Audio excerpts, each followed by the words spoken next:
while understandable, fundamentally misunderstands where the real structural damage lies. Look, the assassination was horrific. A devastating criminal act, no question.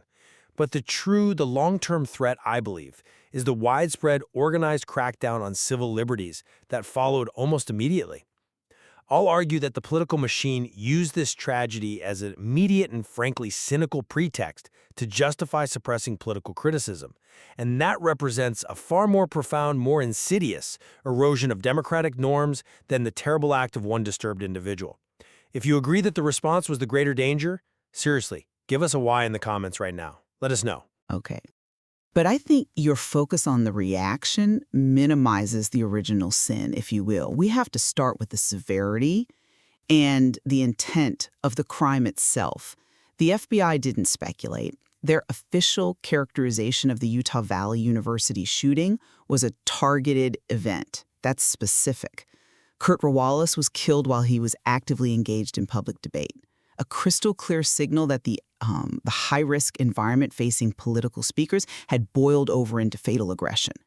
And furthermore, the threat didn't just stop with his death. We saw users immediately celebrating the murder on platforms like Blue Sky, even inciting further violence, posting things like "Do Trump next" or "Elon next, please," explicitly.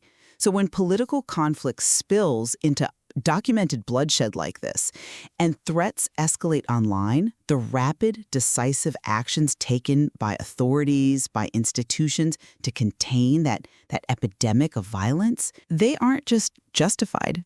They are a necessary function of government, protecting order. See, that view places, I think, far too much weight on the perceived necessity of the response, and it ignores how quickly those containment efforts morphed into institutionalized censorship.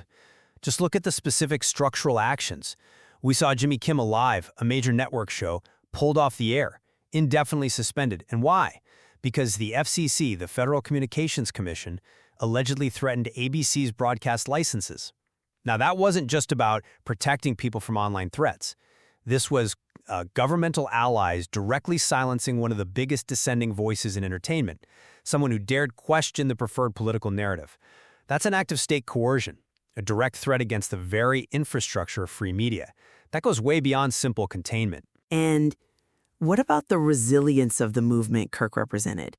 Erica Kirk, his widow, and her allies,